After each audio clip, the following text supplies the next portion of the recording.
Good morning. Good morning. Good morning. It's a great day. It's a great day for me.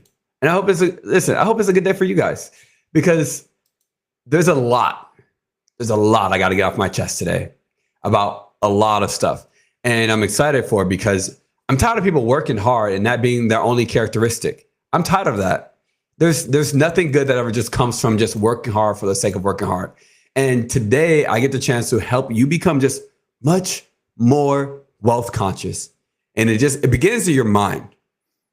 It begins in your mind. We talk so much about money strategies, investment returns. We talk about the mechanics of wealth building, but really after immersing myself into a lot of journeys of different successful individuals, working with tons of different clients and business owners, people who have looked for success and found it, and people who have accidentally come across success, and people who just cannot figure it out. I've come to really understand something that's so very fundamental that today I'm going to give you all the tips and understandings of about the inner workings of this in probably a twisted different way. And the biggest thing is that true and sustainable wealth is not just about what you do with your money, but it's so deeply rooted in how you think about it and about yourself.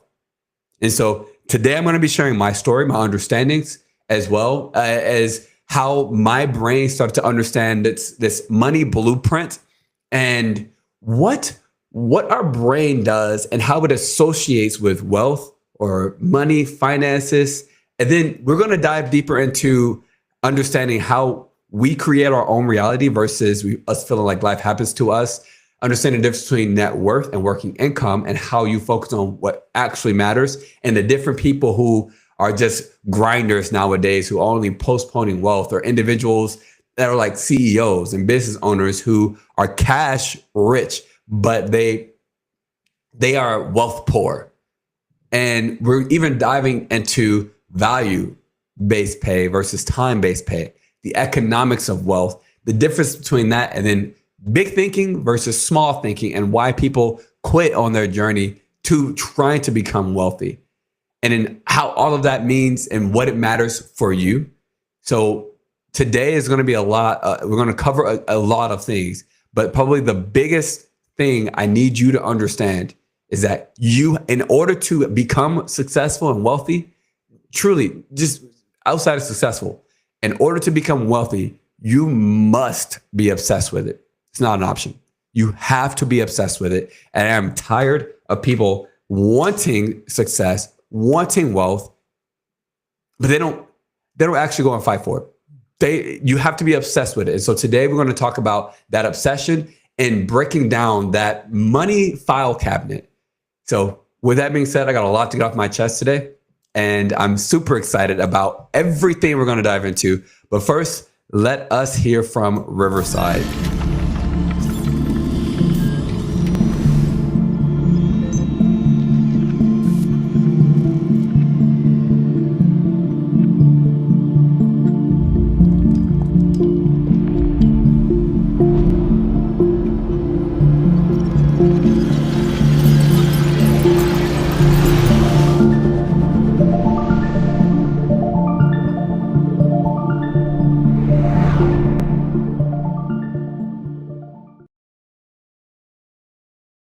Beautiful. There we go. Okay.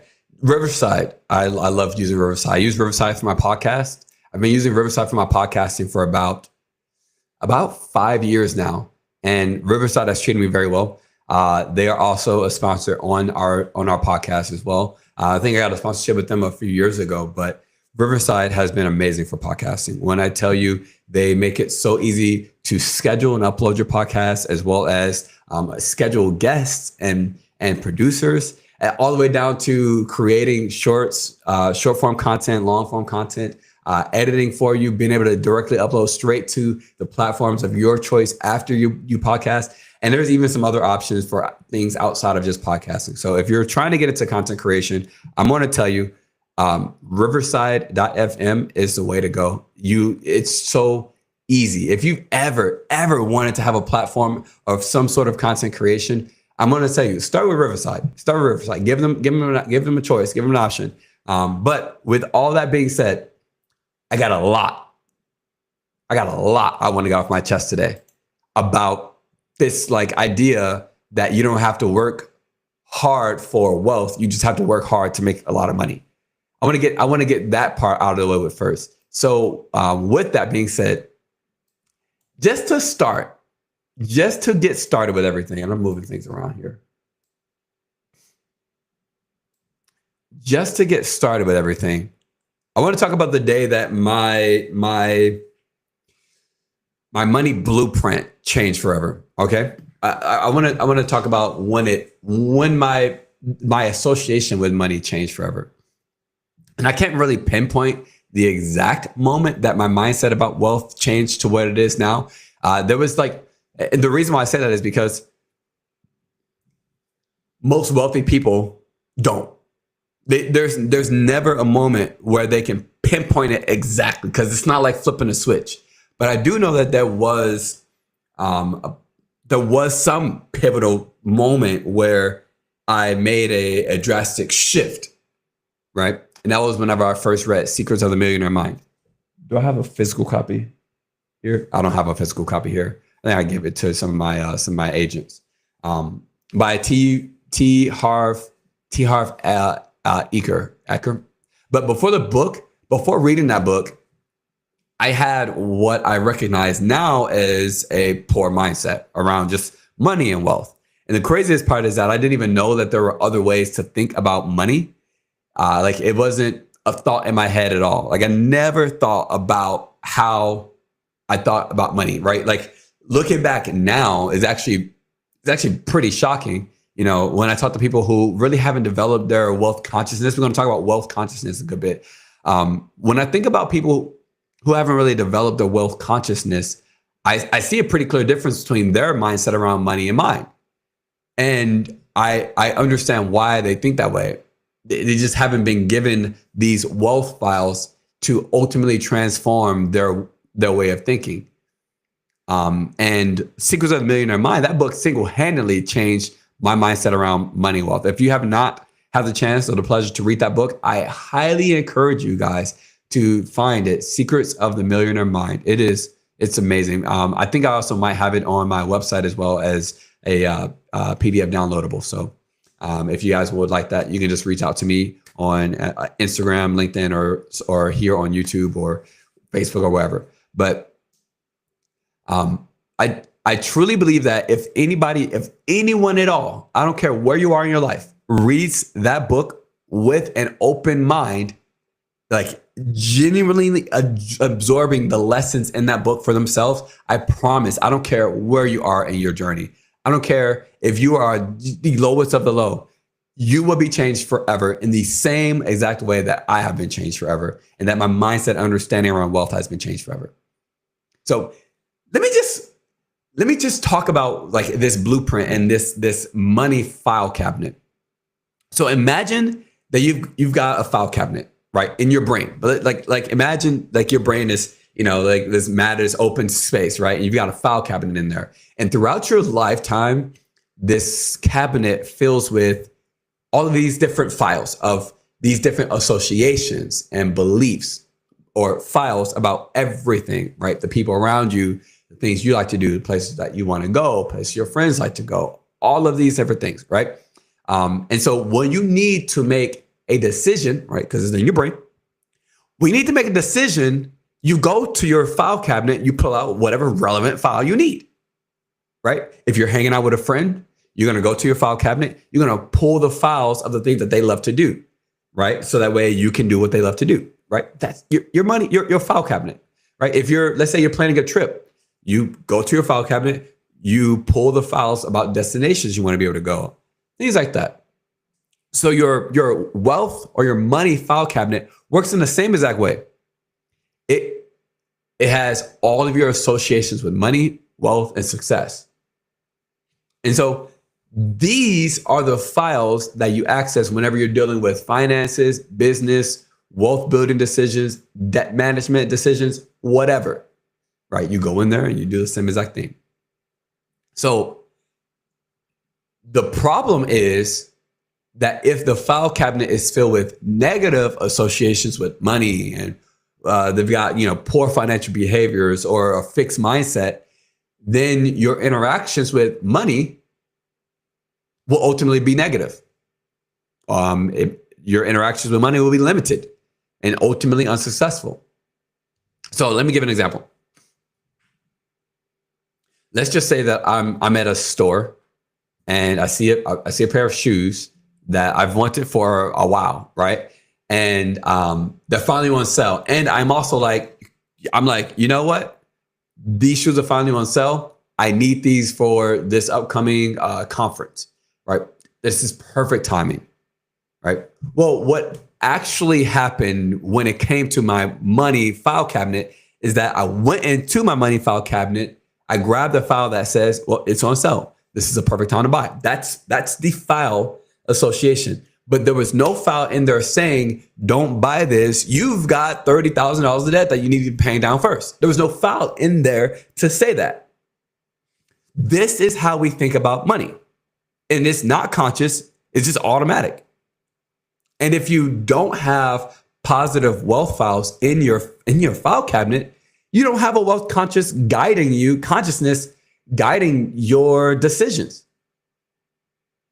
So in just learning and understanding that, the moment that I realized that I had a money file cabinet was a game changer for me, because it didn't matter as much that it was filled with a lot of negative files, right? There was a lot of corrupted files in my money file cabinet initially, but that didn't matter as much anymore now that I was aware of that. Because what matters now is that it doesn't have to be subconscious anymore. I'm now aware and I'm awake of how my associations with money can work, right? That awareness gives me power. So now I get to choose what to put in and what to take out. I can replace limiting beliefs more with empowering ones, right? I could start to rewrite my own money story and my associations with it. And so the book, because obviously that's pretty difficult. Like if I grew up in a place or an area where like I don't have good wealth associations, then yeah, it could be really, really difficult to put in good or positive wealth files into my file cabinet, right? Because obviously, like if I had them, I would already have them in there instead of the negative or the poor ones or the corrupted ones, right? So Secrets of the Millionaire Mind, that book ended up laying out a framework showing how poor people think versus how wealthy people think.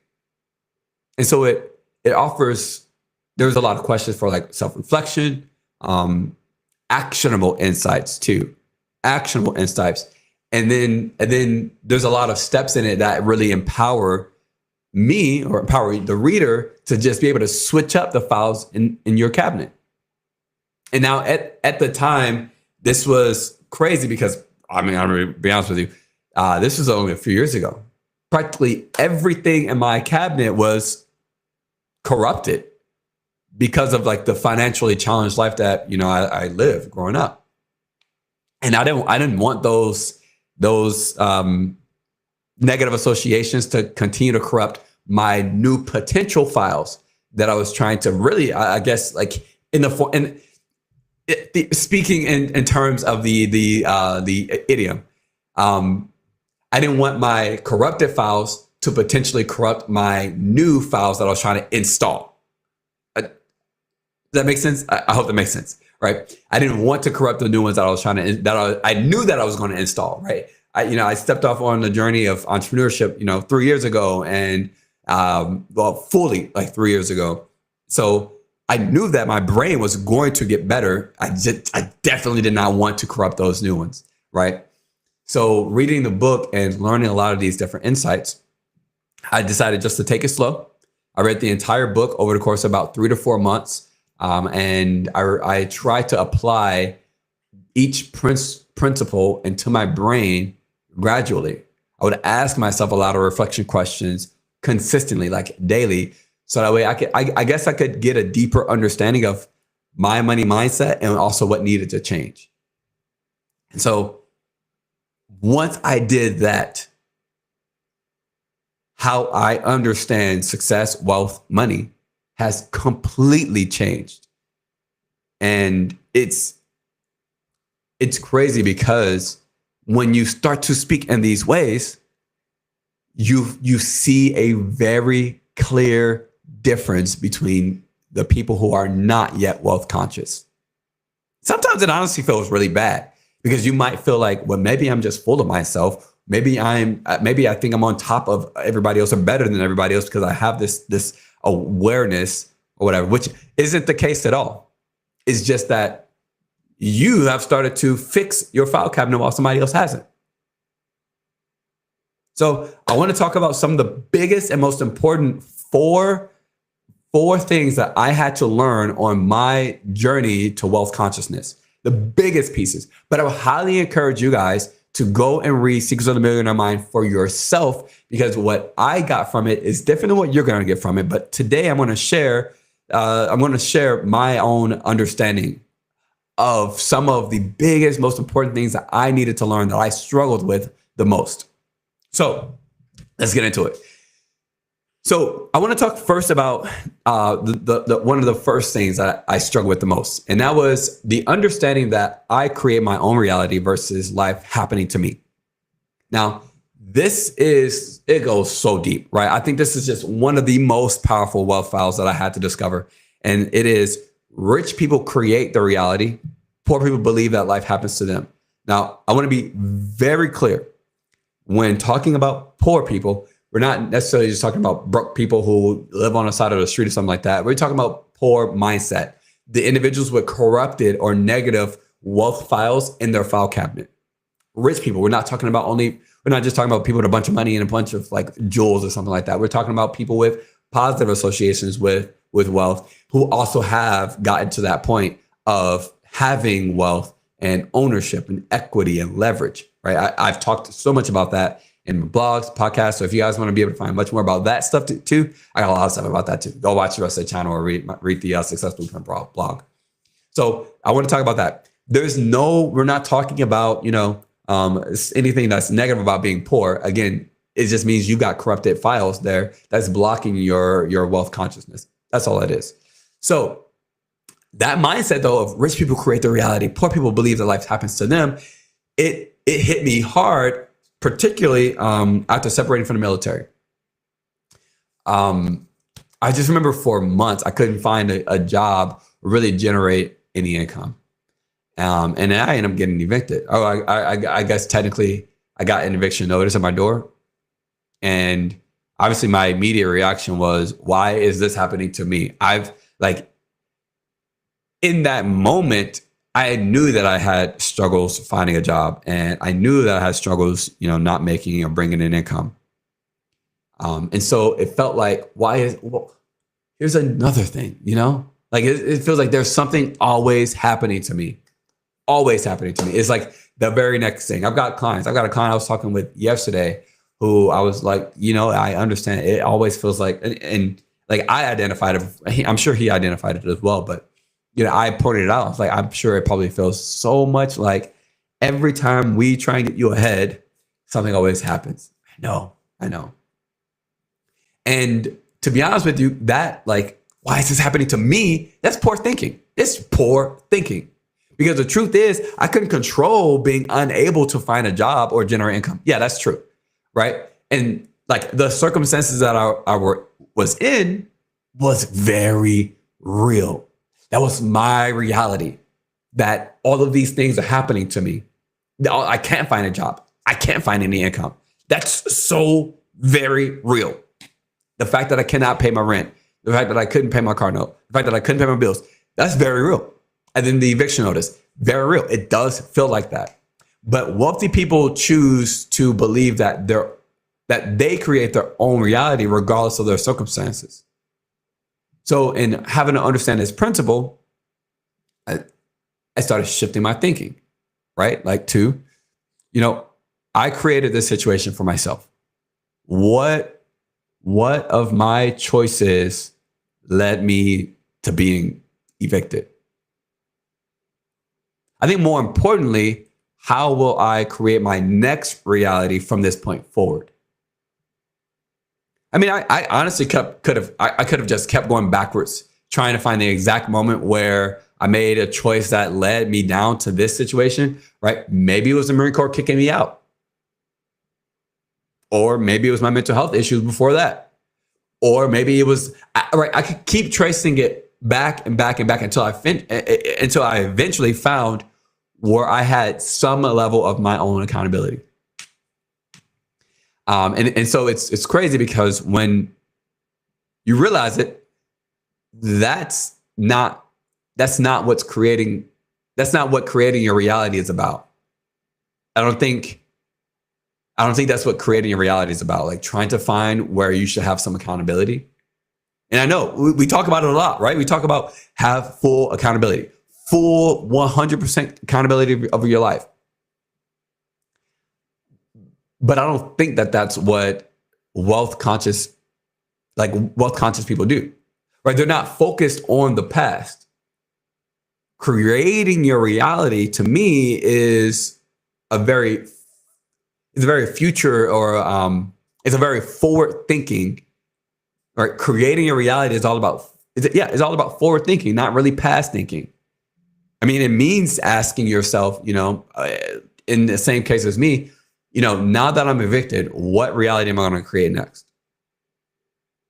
And what does it look like for me? Like that is what being wealth conscious is about, right? It's about taking control and building from where you are now. That's why I truly believe that anybody in any situation can understand that and start building from there. But so often we don't even stop to reflect and think, well, how did I create this reality? But most importantly, how will I create my next reality?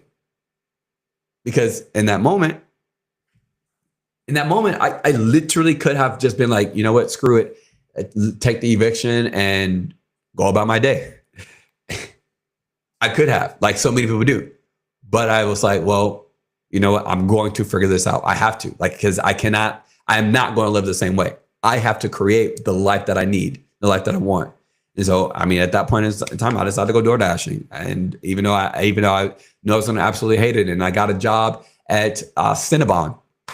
I mean, going from being in the military as a freaking drill instructor to working at Cinnabon in a mall, working for $9 an hour. But people, I can't do that. I can't make less than this. I can't do. Well, look at me now. Because I have to do something about my own life. So the difference in these mindsets, I think, is very subtle, but it is huge. I think it's very profound, because when you believe that life happens to you, you do give away your power. Think about somebody who's playing the lottery. Let's say they play the lottery and they win. And this person with a poor mindset would, okay, you play the lottery, you win. Poor mindset person would say, thank God I finally deserve this. Like the universe, like the world is finally giving back to me. Rah, rah, this is amazing. Finally. That poor mindset, you might think, okay, well, there's nothing wrong with that. Yeah, true. There's nothing wrong with that. But a poor mindset person, if I were to hear that, I would know that they've got a poor mindset. Well, outside of the fact that they were just, won the lottery and gambling, but outside of that fact, they're taking the power out of their own hands by doing that and by saying that and by believing that, because they are not owning their success. Even when good things happen, when you've got a poor mindset, you don't even own your success. And that's what's so harmful about having a poor mindset, is that you can't even own when you do well. So if you can't own your own success, then you cannot repeat the behaviors that created that success. It is so frustrating, because I look at people with so much grace, right? With so much grace, and they can't even own when they do well because of their poor mindset.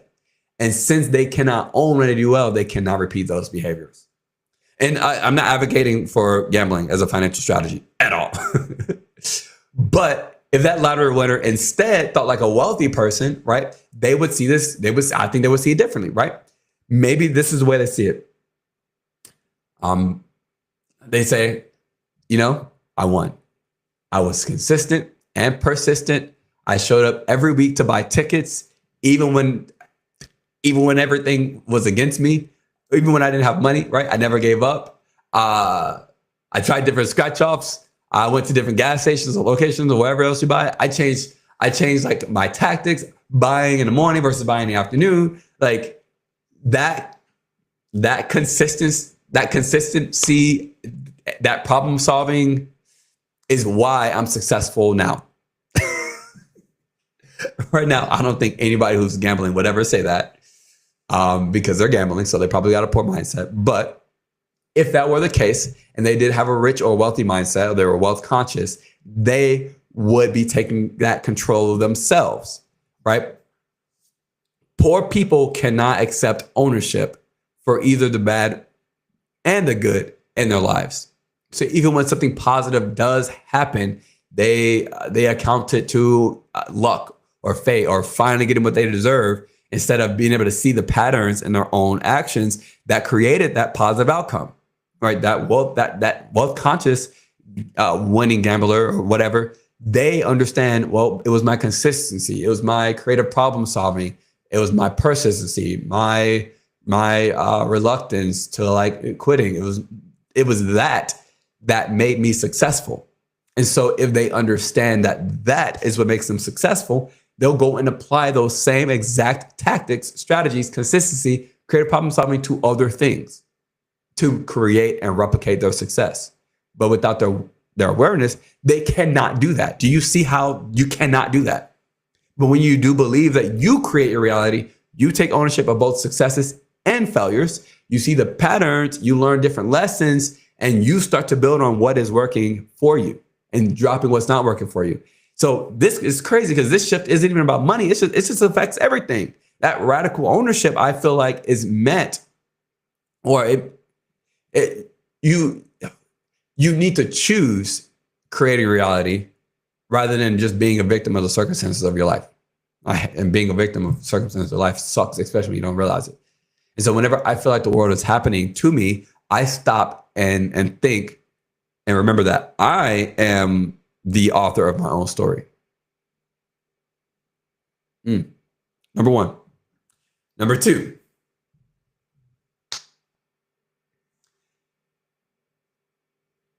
Net worth versus working income. This was another wealth file that really changed my perspective, right? Because rich people focus on the net worth, poor people focus on their working income. I've talked about this kind of almost in a different way when I talked about the poverty tax, because there's a lot of poverty tax from just focusing on working income. But I want to talk about some examples of this because obviously net worth, working income, pretty simple, right? Well, rich people want to build on their net worth. They want to build on their assets. They want to build on their land, their real estate, their property, their collectibles, their insurances, their stocks, bonds, their businesses. They want to build on like all these things, right? Obviously, that's what they focus on. Poor people focus on more money. So I'm going to talk about some examples though. So one, whenever I got promoted to district manager for my company, when I was working at Cinnabon, I essentially was running everything. My CEO basically just, it was crazy because he would always talk about his newest things, right? His new house, and then another new property, and then this luxury car that he just bought, another Tesla that he just bought. Maybe how he completely refurnished his new living room. These were things that he consistently talked about. It was just like a constant parade of just new consumption of things. But I noticed something pretty crazy is that these conversations only happened when I would manage to get his business out of the red and his income was flowing well. But as soon as we would hit like a downturn, maybe just before the holidays, the spending stopped. There was no more talk about all these new purchases. He was just stressed all the time during those moments. Now, when we bring that to a much lower scale for, average people who are not CEOs of companies, when your money's well, you're spending a bunch. You're buying a lot. You're feeling happy and stressless, stress-free. When you're broke, when you don't have as much cash flow, you're stressed. You're not spending money. You're being hopefully you're being conservative, right? Crazy the parallels.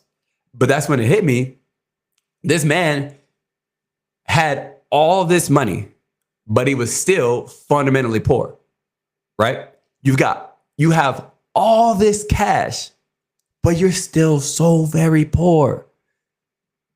I thought that to myself all the time when he would just talk. Once I made that realization, and the fact that he only talked about his newest consumptions or acquisitions or jewels or cars or whatever, when his income was up, revealed that he wasn't truly wealthy or even rich in mindset. So whenever we struggled financially, he could make those same purchases because he hadn't built up any actual assets or net worth outside of the business itself. And even with him claiming that he could retire whenever he wanted to, I knew the truth, to be honest with you. His retirement, he probably didn't have a retirement. His retirement would come solely from the business's revenue. Not from different assets that he's built, not from different retirement accounts, not from real estate investments. He had money, but not wealth. And there is a huge difference. You guys probably know a lot of people like that. I'm going to give another example of another individual, of another person. There is this like whole grinders mentality, right? This whole young grinders, they postpone wealth. I meet with young people all the time who are just trapped in this like grind mentality. I don't know where this grind mentality came from like this, but all they think about is making more money right now. And when I ask what they're doing for like retirement planning, for example, the answer is always the exact same. Like they always say, I'll think about retirement later on. I'll think about retirement later on. I'll think about it later on. I don't need to worry about that right now. I'm not old. I'm not 30 years old. Oh, that strikes me. Oh, I'm not 30. I don't need to think about that right now. What? You know how many 30-year-olds don't even think about retirement? You think you're going to be thinking about retirement when you're 30? If you ain't thinking about it now, you're not going to be thinking about it then. But let me be clear, though. I actually do get it because I was there, too. I was, honestly. Like, I didn't like retirement. Like, what do I need to think about retirement? I'll get a 401k at some point, right? But before my mindset shifted, right, I did think that way. I'm young. I got time. I'll focus on making more money now. And I'll figure out the rest later because I want to make more money now. Like I completely understand people who think this way. It's not even their fault. They don't have the right wealth files in their mental money cabinet yet. Nobody taught them to think differently about money and time. It's not even just retirement. It's the same thing with life insurance or other long-term financial goals or long-term financial protection, long-term financial growth, right? I'll think seriously about life insurance later on. That's what they tell me often too, right? They're completely fixated on their working income, right? How much they make right now and how much they can keep to spend now. Like that's it. How much can I make right now? How much can I keep right now so that I can spend it right now? And so your working income isn't just the money that you earn, but it's also your current cash flow. I think it's also what you can buy with it as well, right? So instead of taking that income and creating assets or building wealth, building net worth, for instance, they would much rather spend it, pay down debt, maybe take care of like immediate needs that they have without really ever considering their future wealth. And in a lot of these conversations, I've had to learn to pivot, like when I ask these questions and they answer that way to like, I understand that you're not worried about like retirement or insurances right now. And that's okay. And I get it. So what are you focused on? And like normally they respond like, well, I want more money to pay for, this. I want more money to be able to get a better car or to be able to upgrade my life, right? And sometimes it's very, very, very valid reasons. Okay, maybe college for their kids, or putting money in the stock market, or paying bills, right? Like, it's very valid reasons. But they're still only focused on their working income and what it can do right now, not building lasting wealth or lasting net worth. So in that case, I'll then ask them genuinely, have you ever thought about building your own personal value? Like, have you ever thought about building a personal value? Would you like to hold more value within yourself? Like, do you want to have more value within who you are and in yourself? Are you interested in becoming just more in worth as a person? Like, do you just want to have more worth as a person? And I think I normally explain to them that, like, you can pass down your worth and your legacy to other generations. You can't pass down working income. Like, you can leave a legacy because of your worth, but not because of your income. Like, the amount of money that you make right now doesn't matter, right? Your net worth will give you more choices in 10 years, in 5 years, than your income ever will. I promise you. I promise you. Because of your worth, you have more options to make more money because of your worth. If you have such low worth, how can you make more money? You can't. So if you're only focused on making more money right now, you're not focused on building the worth that you have. Your net worth creates the freedom that income will never be able to do. I promise you. Your education is an asset that you can invest into. That ups your worth.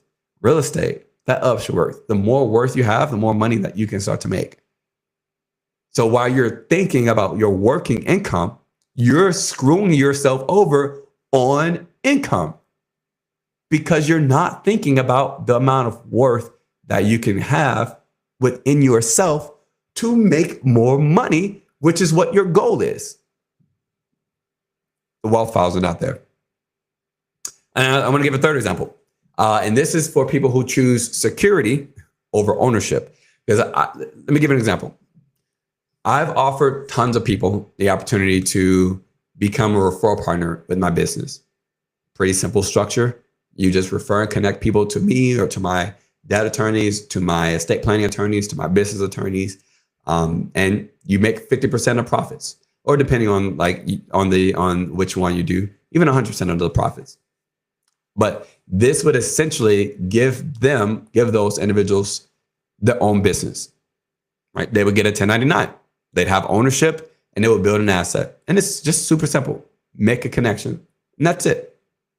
The beauty of the referral process is that it doesn't require 40 hours a week, 25. It didn't require any time, right? It's just something that they can do passively to be able to just generate passive income. Over time, this builds into a genuine asset that continues to build and contributes to their net worth. Very simple understanding as well. Yet, time and time again, I've watched these same people who choose to work for companies that take all their time, putting them in garbage positions, put them in positions where they couldn't possibly meet enough people to send referrals to me. That's their choice, and I respect it. But what they're doing is pretty clear to me. They are choosing immediate working income over building an asset that will ultimately pay them much better than whatever that immediate income is. Simple. Send referrals, make a crap ton of money passively, go to work somewhere that's going to be garbage for you, that you hate. And even if you decided to become a referral partner, you still go work at some job where you couldn't even meet anybody to be able to send referrals. Crazy. So simple.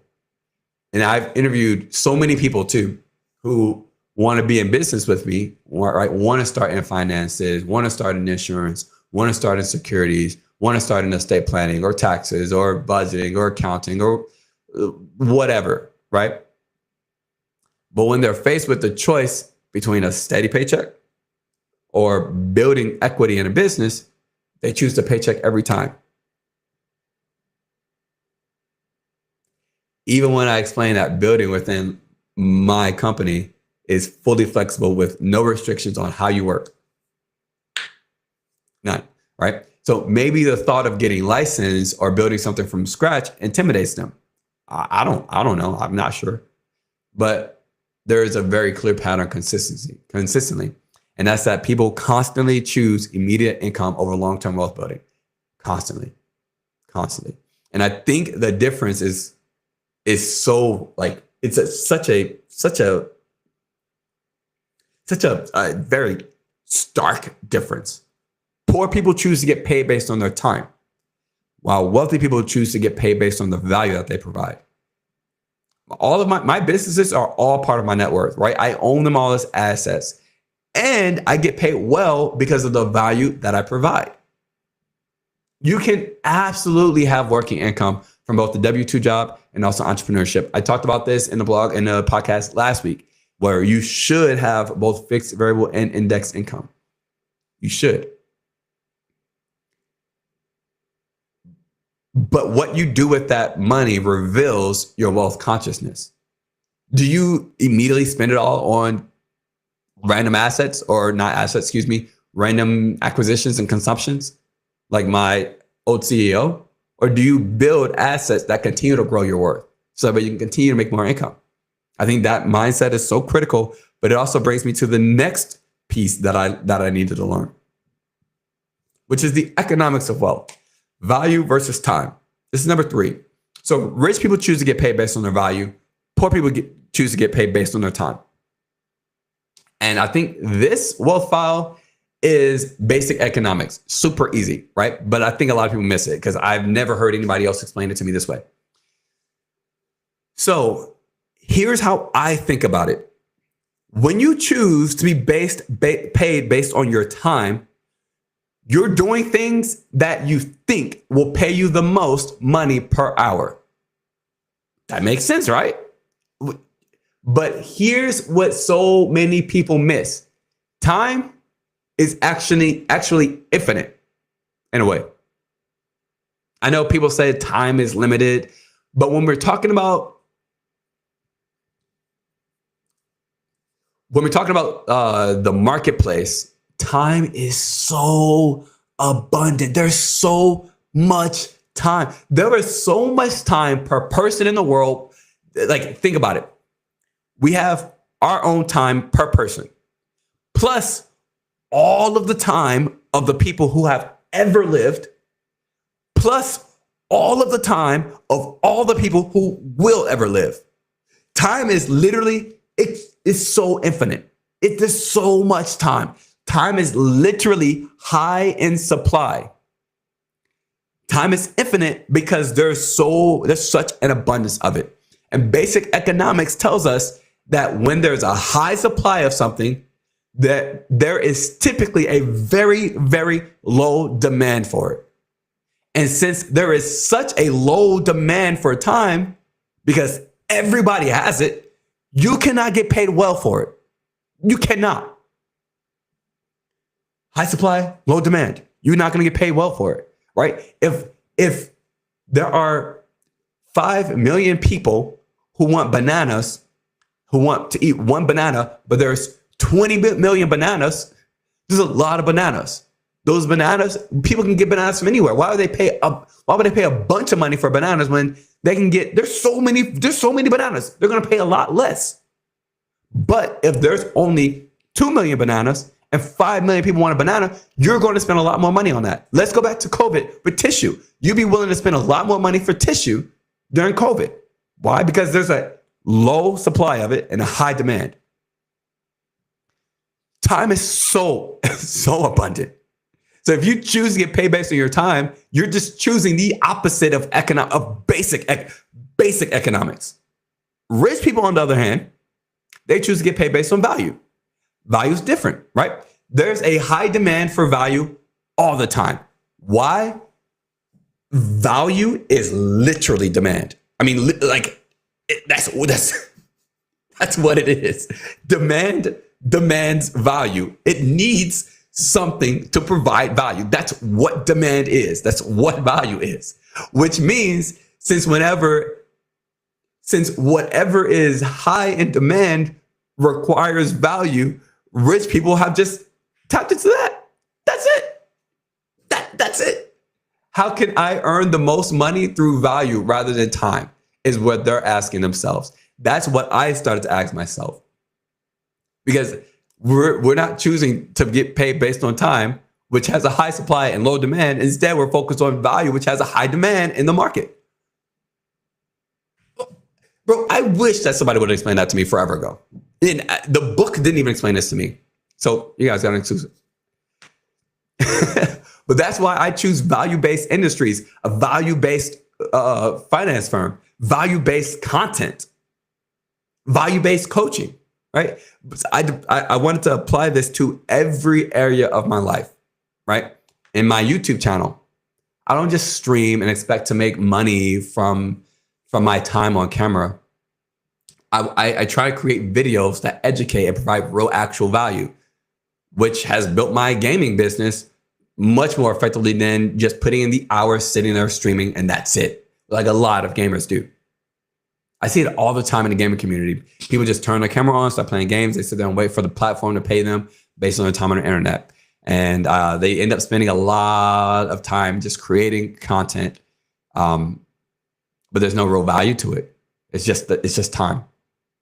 In the gaming community, so many people, they want to be professional gamers who just sit at a computer gaming all day, making really good money, but that's getting paid based on your time, and you're not going to get paid well.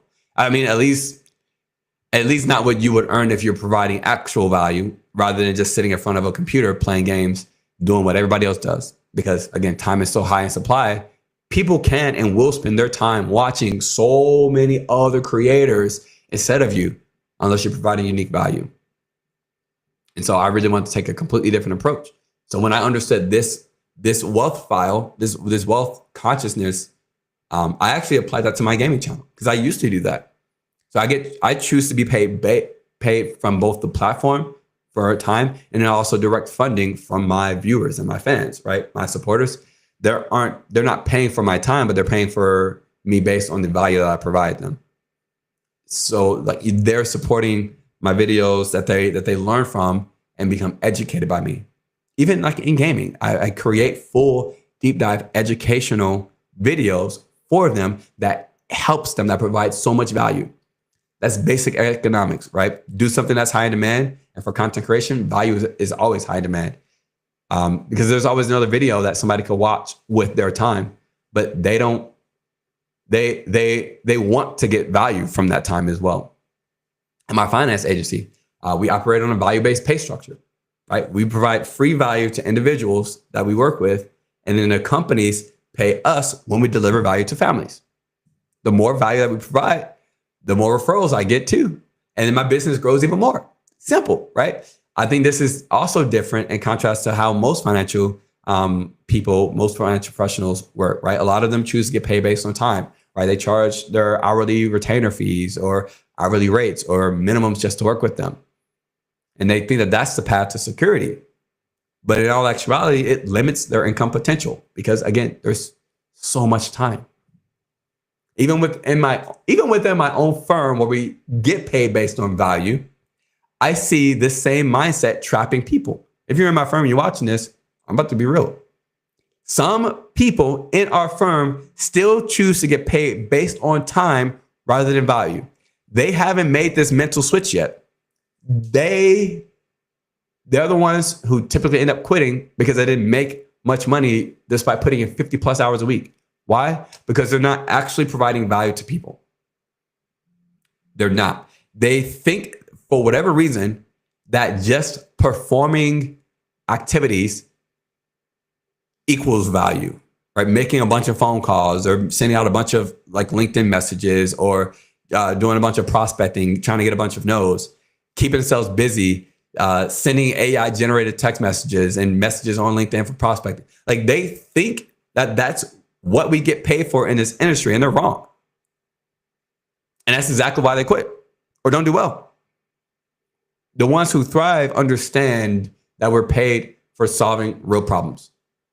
We create value, we create real solutions, right? We're giving genuine value that transforms people's both financial and emotional future lives and legacies. And so when you approach your work this way, your income isn't capped by hours. I feel like value expands it, or impact expands it. Even these podcasts, right? My podcasts, my blogs, they take a lot of time to create, but I'm not getting paid for that time. I get paid for the value that they provide by attracting new clients, attracting new business partners, attracting new strategic partners, attracting people to coach, right? Monetizing my content as well. So I think that this, like having that shift in time versus value, is so simple. Basic economics. Stop thinking about maximizing your hourly rate, and you have to maximize the value you deliver. That basic economics. Change your thinking. Speaking of thinking, takes me to number 4, which is our last one. This is another huge one for me, right? Small thinking versus big thinking, and this vision gap, okay? Poor people think small. Rich people think big. There's so many entrepreneurs who start with small thinking. I'm so glad that I start my business journey with a massive vision. I want to build a large business that would do over $10 million in revenue per year. That's a lot. That's a lot. I know it is, right? But I'm so grateful that I did not start thinking small from the beginning. Because if I had, I would not have stuck around through the crazy challenges and a lot of the setbacks that I had. Right? It's a lot, right? I see the small thinking trap all the time. I'm so tired of it. Like, it's exhausting, and I try and keep those people out of my life, right? So many people, they approach new ideas, ventures, entrepreneurship, businesses, all this stuff with this mindset of, I'll give it a try, and if it doesn't work, I'll go back to what I was doing. That's such small thinking, right? You're only thinking as far as if it works. Rich people don't ask if something's going to work. They ask, how will this change my life or even my generations to come? That's what they're asking, right? Small thinking starts to show up in your daily decisions. Let me give an example. One of my clients was paying $50 a month for a gym membership. I actually talked about this before, I think so. I want to give it in this context. One of my clients was paying $50 a month for a gym membership at this gym where there wasn't that many people, mostly because he was like anxious around crowds. I completely get that. I do. I've been there before. You guys know I've had a lot of mental health issues, and especially anxiety around people. But I didn't know why initially, right? So I just suggested go to Planet Fitness and get it like $10-12 a month. And he said that there was just too many people there. And so I said, well, go just work out at home. And then he said, well, he could only ride a bike because of his physical therapy issues. Well, his thinking was small. It was only trapped in the short term, which again, I truly get it, right? I do. He wanted to pay for the convenience because of his mental health concerns. That's okay. Like, very, very valid. Very valid. I get it. But his thinking is still small. Regardless of how we want to dress it up, his thinking is still small. It is still a poor mindset, right? Now, I got my second degree in exercise science, right? I was an ASM certified personal trainer for years, 7 years, right? I've got books. The Psychology of Health and Fitness, right?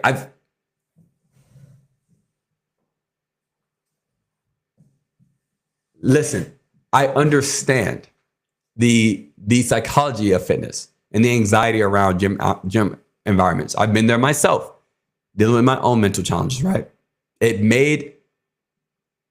It made simple decisions seem just so overwhelming. And so in many cases, people are making these choices not because they're like unintelligent or because they're not smart or because they're like they're not making decisions like this because of those reasons, but because their current mental health situation just makes the immediate, most convenient solution feel like the only one and feel so very necessary. I have been there. I've walked that path so much. But the problem isn't their desire to be comfortable and have convenient solutions. It's that this short-term thinking keeps them trapped in this vicious cycle that just drains them and their resources, like their financial resources, right? Like the fact that he's thinking this way, well, I have to pay for this more expensive membership because there's not many people there and I can't work out at home. So I have to pay for this expensive membership to go ride a bike every day. It's just draining his financial resources and he's building nothing for his own future. So what did I say to that? What was my response? Well, I said, you're spending $50 a month. How much does a bike cost? A few hundred bucks? Save that $50 a month, maybe even $25 a month, and just buy your own bike. Then you'll have this bike. You have something that's yours, that you own, and you get to keep your money. And while you're saving up, just go for walks, right? Just go for brisk walks and cancel your gym membership to save it up even easier. Or spend $50 less on food each month and then save it for the bike. We ended up calculating he would need to do that for 5 months to get one of the bikes that he wanted. He ended up doing it because after I expanded his vision of that's even a thought or possibility, he's like, oh, yeah, that's simple. That's another option. There's always another option. There's I can only do this or I have to deal with this, but there's always another option. There's always something else in between. There's always something that you don't see in that moment because your vision is not massive enough to understand, because your wealth files, how your poor thinking is not open enough. We get this such small thinking when we have these poor mindsets. We do. And that applies to everything. Finances, life, relationships, business, family, friends, all that stuff. It applies to all of it. And he ended up doing it, I think, in 2 months because of all the additional saving. He bought his bike and now he's able to ride his bike and his physical health is better too. Poor people think so small that they can't even see how to keep their money. They can't even see. He couldn't even see how to keep his money. And again, I've been there, right?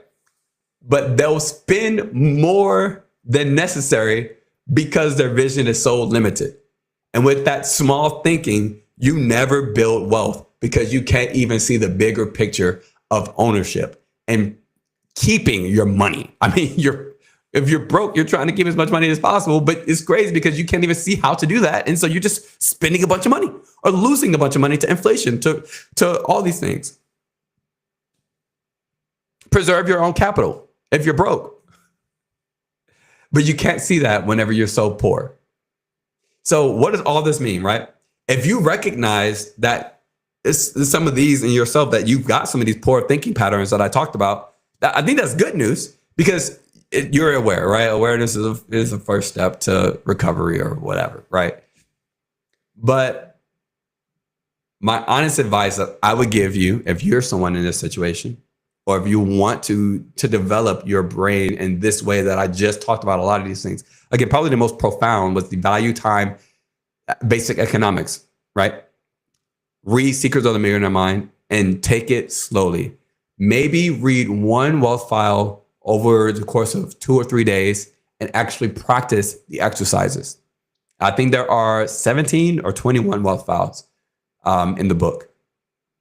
So ask yourself the reflection questions in it daily as you encounter different financial situations, different just life situations. Because what made this effective for me was that I was constantly stepping outside of my comfort zone as a new entrepreneur too. I was actively trying to enhance my finances and open myself up to new opportunities.